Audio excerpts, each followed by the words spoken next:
Voilà, merci à l'équipe de louange. Et puis on a une aide de Saint-Maximin. Loane, sois la bienvenue. La petite sœur de Laurine, ceux qui l'auront reconnue ou soupçonné un air de famille, c'est la petite sœur. Voilà, merci beaucoup d'être là. Et on est heureux quand on loue le Seigneur. Pas parce qu'on aime juste chanter, hein. Chanter c'est bien.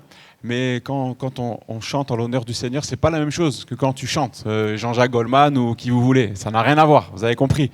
Quand on loue le Seigneur, lorsqu'on élève des cantiques, eh bien, sa présence descend, elle touche nos cœurs, elle nous fait du bien, elle nous fortifie. La présence du Seigneur, eh bien, elle est aussi présente lorsqu'on le chante, qu'on le loue. Amen. Amen. Voilà, vous êtes bien réveillés ce matin, ça va ? Super, merci Monique au fond pour le petit pouce levé. Voilà, je suis heureux d'être avec vous. On va partager ensemble un sujet important, le titre du message. Juste 2 mots, la parole et l'esprit. On va parler de la parole de Dieu, du Saint-Esprit, on va parler de la parole de Dieu et de la puissance de Dieu au travers du Saint-Esprit. Et ces 2 notions sont très importantes et sont corrélées. Je voulais juste faire une annonce ce matin importante pour moi parce qu'on l'a un petit peu oublié, mais vous savez, il y a les pasteurs, les nouveaux pasteurs de la région, il y a un enfant du pays qui est rentré dans le ministère officiellement, là, en septembre, un petit de l'église de Pertuis, c'est Corentin Beaumont. Et je voulais juste vous le dire pour que vous le sachiez. Voilà. Ouais, on peut applaudir, on se réjouit, on est ensemble, hein, c'est trop bien. Voilà, c'est trop bien de voir l'œuvre de Dieu avancer. Et félicitations à toute la famille, aux parents, parce que c'est une joie et c'est un honneur de voir des jeunes gens se lever et consacrer leur vie. Voilà, il est donc sur l'église avec Daniel Ledrogoff et il est c'est son premier stage, il débute là. Et on est très heureux de voir une jeune génération se lever. Voilà, ils sont nombreux et ça fait du bien parce qu'il y en a vraiment besoin. Voilà, je ne sais pas si vous êtes comme moi, mais en ce moment, j'ai l'impression que les chrétiens n'ont pas la cote. Il y a eu une manifestation dernièrement contre la christianophobie à Paris. C'est vrai, hein ? Eh oui, mes amis. C'est pas la première fois dans l'histoire de l'humanité, hein ? C'est pas la première fois dans l'histoire de l'humanité. Depuis des années maintenant, en France, on voit des choses comme ça. Et je voulais vous dire, vous savez, un jour, il y a un homme, il s'est levé, il a dit « Moi, je suis l'ennemi personnel de Dieu ». Et j'ai pas envie, je vous la montrerai pas la photo, mais quand on voit la dernière photo de sa vie, il fait peine à voir le monsieur. Pauvre homme. Nous voulons être amis de Dieu, des enfants de Dieu, des rachetés. Notre nom, il est inscrit dans le ciel, la Bible a dit. Non seulement dans le livre de vie, mais dans les cieux, il est dit. Amen, nous sommes enfants de Dieu. Alors oui, c'est dur. Oui, nous n'avons pas la cote, mais nous aimons le Seigneur. Vous aurez des tribulations dans le monde, mais prenez courage, dira Jésus. J'ai vaincu le monde. Amen. Voilà, c'était juste une petite introduction CNews, voilà. Je voudrais qu'on lise dans Romains chapitre 15, au verset 4. Romains chapitre 15 et au verset 4. Il est dit ceci. Or, tout ce qui a été écrit, Romains 15, verset 4.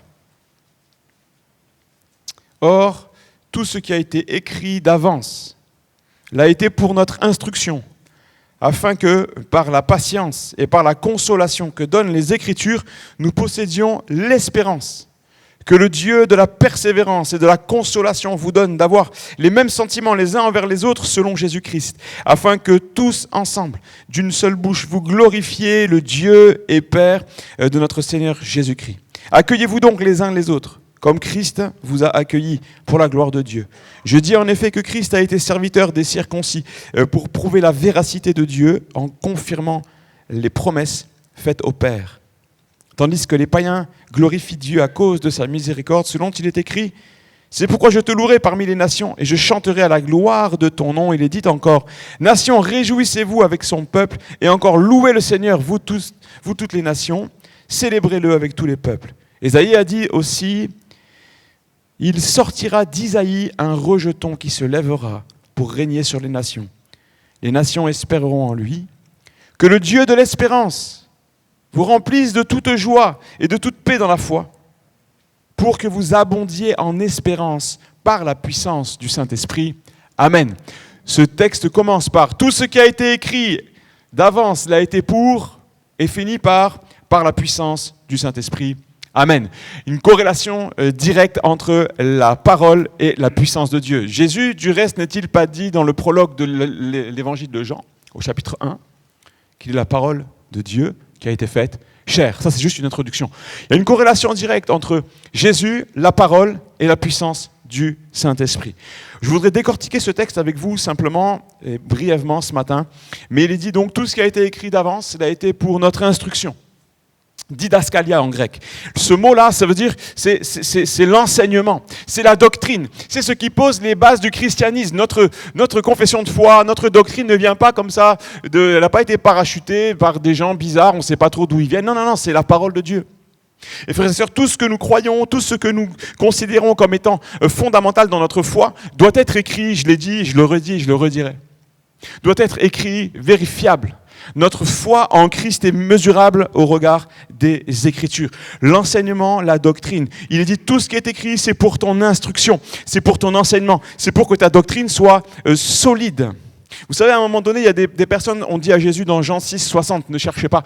Ces paroles sont trop dures, ces paroles sont trop dures, qui peut les écouter ? Et plusieurs de ses proches, plusieurs des personnes qui étaient proches de Christ depuis peut-être 1, 2 ans, on ne sait pas. Plusieurs de ces personnes-là ont commencé à partir. Et Jésus dira à ses disciples, vous aussi, vous voulez vous retirer ? Est-ce que vous voulez partir, vous aussi ? Et c'est là que l'apôtre Pierre dira, mais à quel autre irions-nous ? Tu as les paroles de la vie éternelle. Ta parole, c'est la parole de Dieu, elle nous donne la vie éternelle. Tu as les paroles de la... Oui, elles sont dures. Parfois, c'est dur de mettre en application la parole de Dieu. Parce qu'elle me pousse dans mes retranchements, elle me met face à mes responsabilités, face au péché. Oui, la parole de Dieu ne nous fait pas de cadeaux. C'est pas un livre de fables. C'est un livre qui révèle notre cœur. La Bible dit que c'est même comme un miroir qui nous montre ce qui ne va pas dans notre vie pour que nous puissions le régler et le régler vite. Vous savez, les instructions, on les suit ou on ne les suit pas, c'est notre choix. Le Seigneur Jésus n'a jamais forcé personne. Un jour, j'étais prof de maths donc dans mon lycée, tranquillement, on faisait des cours et j'apprends qu'il y a un jeune homme qui était en cours de menuiserie. Ça m'a beaucoup choqué cette situation. Il était en cours de menuiserie et le prof, tous les jours, dès les premiers jours d'atelier en menuiserie, il leur disait « Attention !» Quand vous mettez la paraffine sur la lame circulaire de la scie, vous mettez sur off. Vous coupez la machine. Avant de lubrifier, vous mettez off la machine. Et les élèves, ils avaient 15 ans, 16 ans, et « Ouais, c'est bon, monsieur, ouais, c'est bon, monsieur. » Et puis un jour, il y a un jeune homme. Il a voulu mettre le lubrifiant là, pendant que la lame, elle tournait. Et ouais. Et le pauvre, ça me faisait de la peine parce qu'il n'arrivait plus. Les pompiers sont venus, il a été hospitalisé en urgence, vous imaginez bien.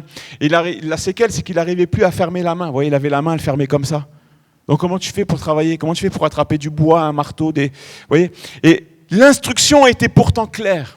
L'instruction, c'était clair. Le prof l'a dit, redit. D'autres profs l'ont dit, redit. Voilà les consignes de sécurité. Le Seigneur nous donne sa parole. Et sa parole, c'est les consignes de sécurité pour notre vie, frères et sœurs. Nous devons les mettre en application. Nous devons y prendre garde. Un jour, quelqu'un a dit que Bible, B-I-B-L-E. Alors, le mot Bible, il n'est pas dans la Bible. D'accord ? C'est rigolo, le mot Bible, il n'est pas dans la Bible. Quelqu'un a dit que Bible, ça veut dire, c'est l'acrostiche, ça veut dire Basic Instructions Before Leaving Earth. Yeah, vous avez compris ? Instructions de base avant de quitter la terre. Ouais, c'est mon accent américain. Et c'est les instructions de base avant qu'on s'en aille, en fait. C'est ce que le Seigneur nous a laissé pour qu'on puisse grandir, vivre une foi équilibrée, vivre une foi solide, que nous soyons bien nourris, que nous puissions et en tirer de l'enseignement de la doctrine didaskalia. Et puis il est dit que ça a été écrit pour notre instruction par la patience et la consolation que donnent les Écritures. La patience, le mot patience ici c'est upomone en grec. Ça veut dire la constance, la persévérance, l'endurance.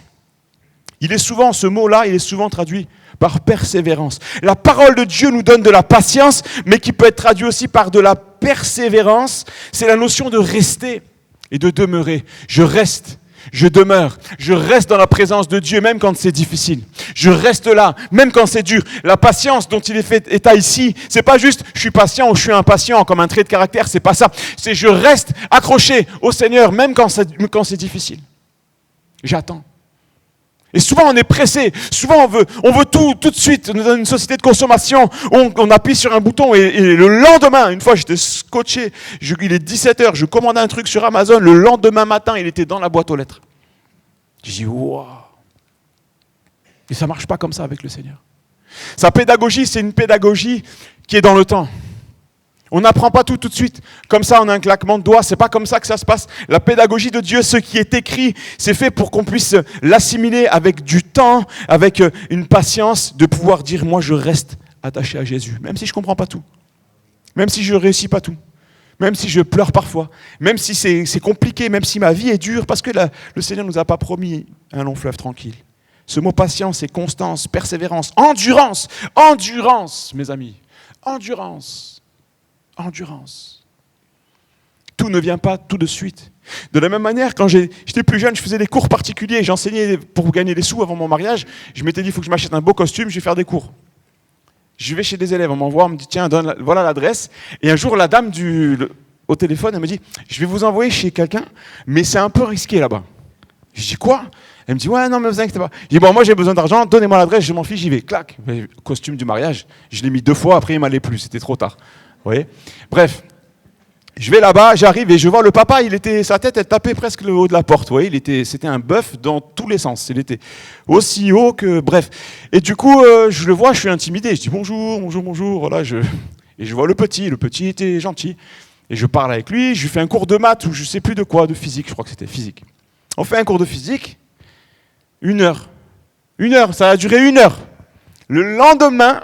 ou 2 jours après, je crois que c'était 2 cours par semaine. 2 jours après, je retourne chez l'élève. Donc le papa m'accueille et il me dit, bon, écoutez-moi. Je dis quoi ? Il me dit, ça sert à rien vos cours. Je dis pourquoi ? Il me dit, j'ai demandé à mon fils qui m'explique un peu comment ça se passe, la lune qui tourne autour de la Terre, le soleil, l'espace, c'est ce qui se passe dans l'atmosphère et tout ça, et il ne sait pas. Et je lui dis, non mais excusez-moi monsieur, mais là, moi j'ai eu votre fils pendant 1 heure. On a fait un cours sur... c'était pas du tout le sujet, vous voyez. Et le gars croyait qu'en 1 heure, ça allait devenir Einstein, son fils. Et des fois, dans la vie chrétienne, on croit que c'est comme ça, en fait. On fait allez, cette semaine, je suis super chaud, je lis ma Bible. Ok, super.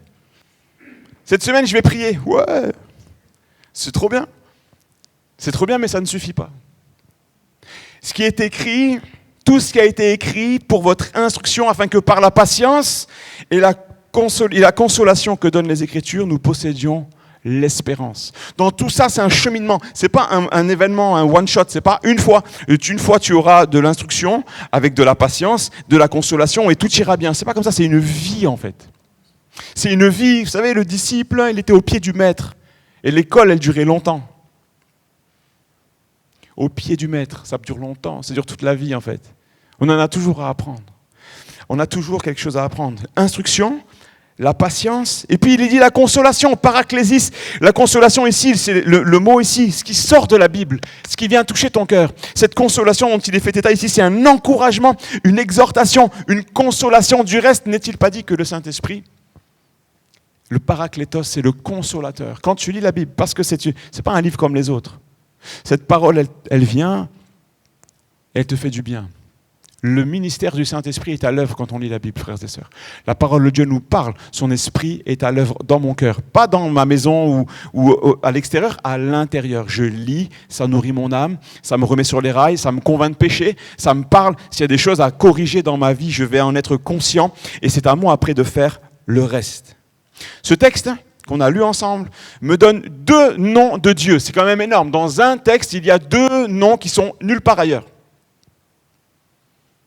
2 noms qui ne sont nulle part ailleurs. Le premier, c'est le Dieu de la persévérance et de la consolation. Vous l'avez lu avec moi. Le Dieu de la persévérance, c'est verset 5. Que le Dieu de la persévérance et de la consolation. Waouh! C'est son nom. Le nom qu'on vient d'évoquer ensemble. La persévérance et la consolation, c'est un des noms de notre Dieu. Vous voyez comme c'est important. Ce sont des notions phares, des notions fondamentales du christianisme. Comprendre notre Dieu, c'est savoir qu'il est le Dieu de la persévérance. Celui qui te dit tiens bon. Celui qui te dit c'est pas encore fini, mais tu y arriveras. Je suis avec toi. Ne promène pas des regards inquiets car je suis ton Dieu. Et le Dieu de la consolation. Et puis l'autre mot, c'est le Dieu de l'espérance. Ça, on le trouve dans le verset 13. Que le Dieu de l'espérance vous remplisse de toute joie, etc. Le Dieu de l'espérance. Ce mot espérance, c'est elpis dans le grec. C'est anticiper avec une attente remplie de foi. C'est pas j'espère, peut-être on verra bien. Vous savez, il y a des chrétiens, ils emploient des termes du monde, des païens, ou même pire, d'autres religions, pour évoquer leur avenir. Et je ne vais pas les citer ici. Mais moi, mon avenir, il n'est pas entre les mains de quelqu'un d'autre que du Seigneur, les amis. C'est mon Dieu qui tient ma vie dans sa main, c'est personne d'autre. Ce n'est pas le petit bonheur, la chance. C'est pas on verra bien, peut-être que Seigneur, je te fais confiance. J'espère en toi. Elpis. Espérance. J'attends, je m'attends à lui. Comme, vous savez, les gardes, c'est un texte de la parole, hein. Ils disent les gardes qui travaillent la nuit, qui veillent, ils attendent le jour qui se lève, ils savent que tôt ou tard, ça sera fini. Tôt ou tard, le jour va se lever. Elpis. Celui qui laboure doit labourer avec espérance, me dit la Bible. 1 Corinthiens 9, 10. Celui qui laboure doit labourer avec espérance. Celui qui laboure, il ne se dit pas. Nous, on a des paysans autour de chez nous. Et ils ne sont pas là en train de se creuser la tête, de se dire est-ce que ça va pousser ou pas. Ils savent. Ils labourent avec espérance. Le chrétien doit labourer avec espérance. Mais pas une espérance figée. Une espérance, peut-être que, Seigneur, je sais que tu es avec moi.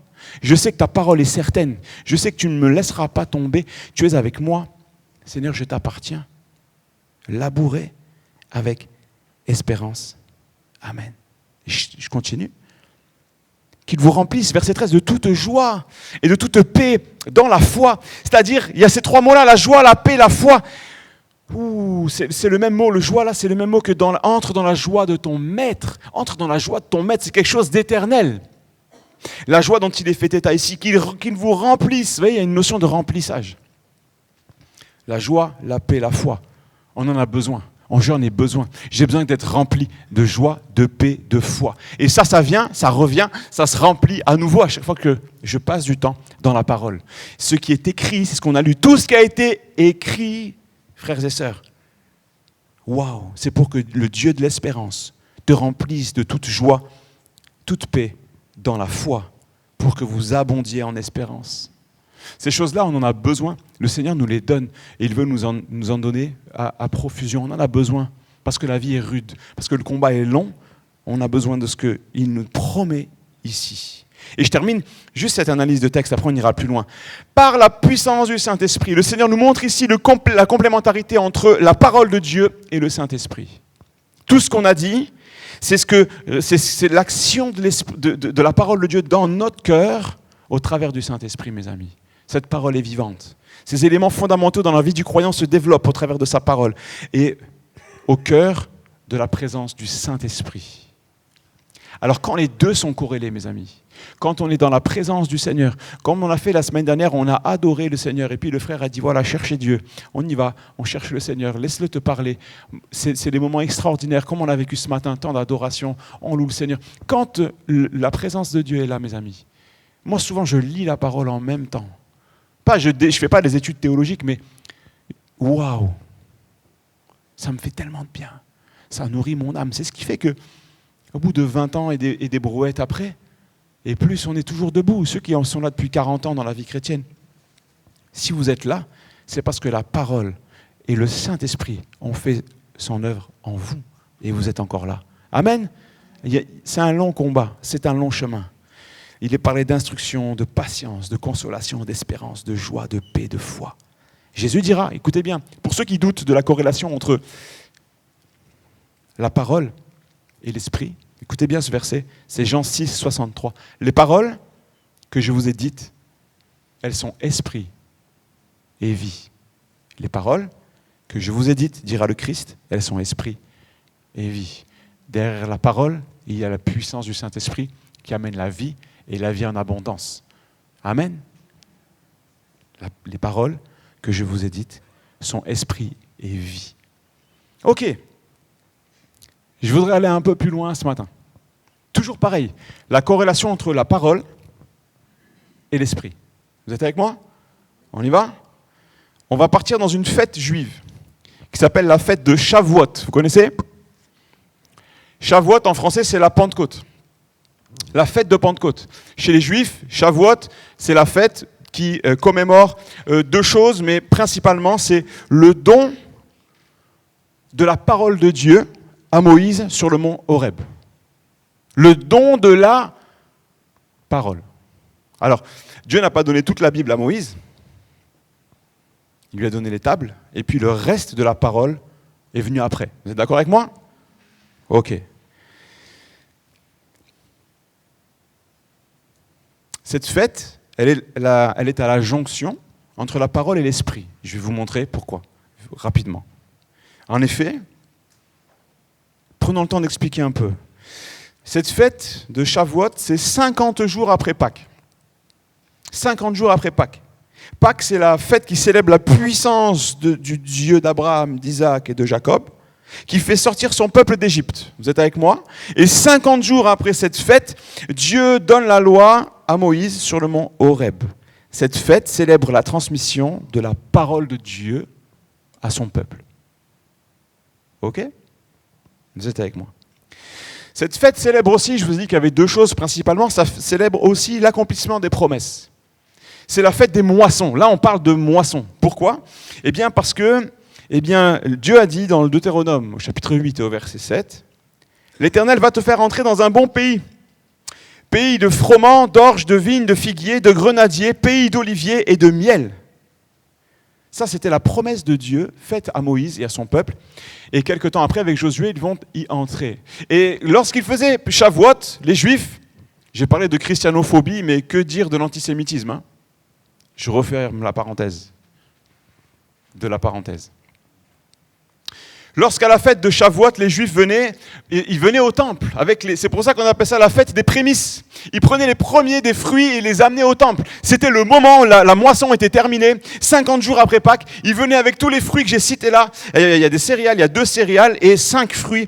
Les vignes, donc le raisin, les figuiers, les figues, les grenadiers, c'est les grenades, et les olives et le miel. Ils amenaient ces choses-là en l'honneur de l'Éternel. C'est pour ça qu'on appelle ça la fête des prémices aussi, Shavuot. Cette fête-là, ça devait être extraordinaire. Dieu dira juste avant, Deutéronome 8.3, « L'homme ne vivra pas de pain seulement, mais de toute parole qui sort de la bouche de Dieu. » Oui, il y a quelque chose d'étonnant ici. Mais, waouh, c'est une parole de Jésus, ça. Mais oui, elle venait d'ici, elle venait de là.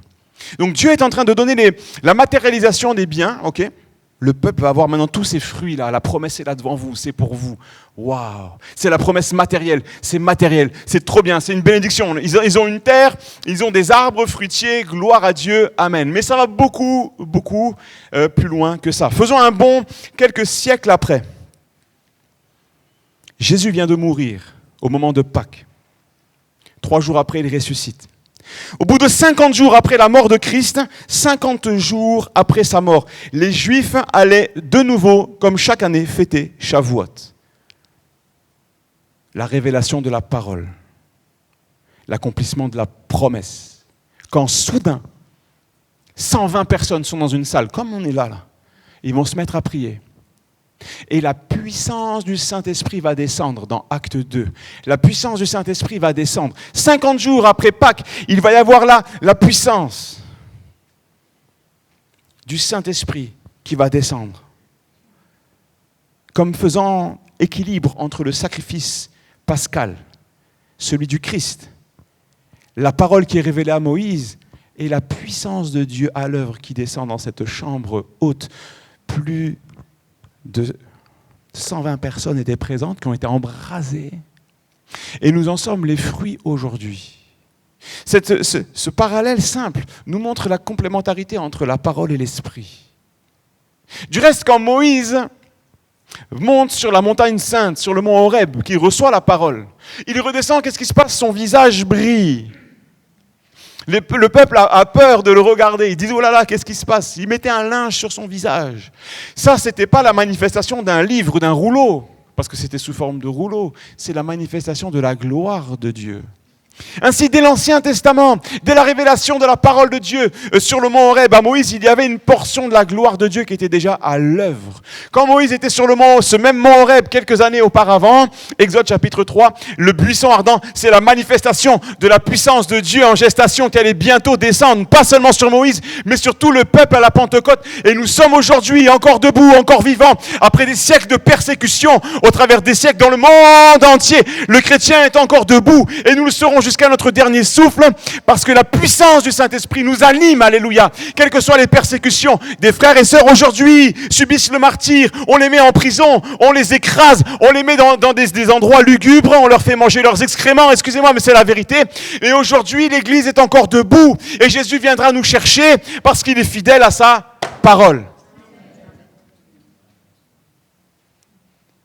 La parole.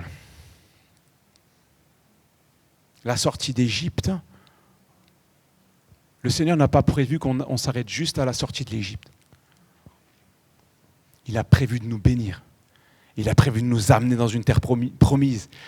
Notre Canaan, notre vie, avec tout ce qu'on a cité tout à l'heure, tout ce que le Seigneur veut nous donner, tout ce que le Seigneur dit, instruction, la patience, la consolation, l'espérance, la joie, la paix, la foi, l'esprit, la vie, parce qu'il dit, les paroles que je veux dire sont esprit et vie. Les fruits qu'on a évoqués, on pourrait en parler, des céréales, du froment, de l'orge, les raisins symbolisent la joie, symbolisent aussi le sang de Christ qui a coulé. Les grenades, c'est le symbole de la... Comment ça s'appelle? Quand les femmes, elles ont des enfants, on dit que c'est de la fertilité. Vous voyez, les grenades, parce que dans une grenade, le Seigneur, il a bien fait. Hein. Vous avez vu combien de grains il y a dedans? C'est impressionnant. Bref, la grenade, c'est le symbole. C'est le symbole de la vie, mon frère, ma sœur, parce que Jésus a dit. Waouh, je suis le chemin, la vérité et la vie. Amen. Les grenades, on les retrouve dans les colonnes qui sont devant le temple. 1 Roi 7, 18. Et on les voit sur les tenues du sacrificateur. Il avait une longue tunique, il y avait des grenades et des clochettes. C'est marrant. Waouh. On n'a pas le temps d'entrer dans les détails, sinon on va finir à 12h30. Mais j'ai pas fini. Je peux continuer? Vous êtes toujours debout? Alléluia. Deutéronome 11, 18. On repart dans l'Ancien Testament.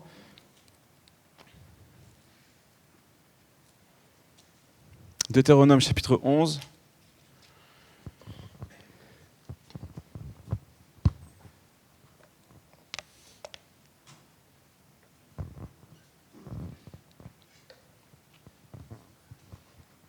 Il y aurait beaucoup de choses à dire ici. On aurait pu parler des fruits de l'esprit et dans l'analyse même des fruits que je viens de citer. Il est dit au verset 18, « Mettez dans votre cœur et dans votre âme ces paroles que je vous dis. Vous les lirez comme un signe sur vos mains et comme des frontaux sur vos yeux, entre vos yeux. Vous les enseignerez à vos enfants et vous leur en parlerez quand tu seras dans ta maison, quand tu iras en voyage, quand tu te coucheras et quand tu te lèveras. Tu les écriras sur les poteaux de ta maison et sur tes portes. Amen. Amen. Voilà une pratique que Dieu impose au peuple juif. Les téphilim, ça s'appelle. Vous connaissez ça? C'est donc un fil de cuir qui permet d'attacher une petite boîte dans laquelle est stocké un petit rouleau, un petit morceau de papier sur lequel est écrit plusieurs versets bibliques. Ces téphilim, il fallait les attacher à 2 endroits. Sur la main et ici, entre les 2 yeux, un peu plus haut. Vous avez tous déjà vu. Certains amis juifs, eh bien, ils mettent ça tous les jours. Alors nous, les chrétiens, on est tellement détachés de tout le volet traditionnel que des fois, on se dit ça sert à rien et c'était comme ça. Mais en fait, à cette époque-là, ça servait. C'était le moyen, par la symbolique, Dieu voulait toucher le cœur. Dieu voulait toucher le cœur. Et il voulait que, au travers des mains, vous voyez, La parole de Dieu, elle est attachée à la main. Ça veut dire, dans tout ce que tu fais, mon frère, fais attention à la parole de Dieu. Et puis entre les deux yeux, collé sur le front, là, normalement, il y a un cerveau dedans. Eh oui. Donc, pourquoi là?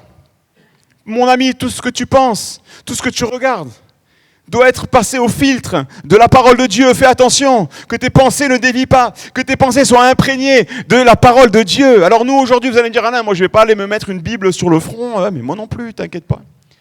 Mais c'est une symbolique forte qui nous parle aujourd'hui encore. Ces choses-là, elles ont été écrites pour nous servir d'exemple. Nous devons nous en inspirer et nous devons nous attacher à la parole pour qu'elle transforme notre manière de penser, notre manière d'agir. Penser sur le front ici, là, et d'agir la main. Vous voyez, la symbolique ici, elle est forte. Jonathan travaille en ce moment avec Bruno Oldani et ils ont fait des visios, etc. avec des étudiants, une 60aine d'élèves, c'est super, ça se passe super bien. Et j'ai regardé le replay et j'ai beaucoup aimé une phrase qui a été dite par Bruno. Si vous voulez que la parole de Dieu demeure en vous, vous devez demeurer dans la parole. C'est ça, Jonathan? Si vous voulez que la parole de Dieu demeure en vous, demeurez dans la parole. Frères et sœurs, nous ne demeurons pas assez dans la parole.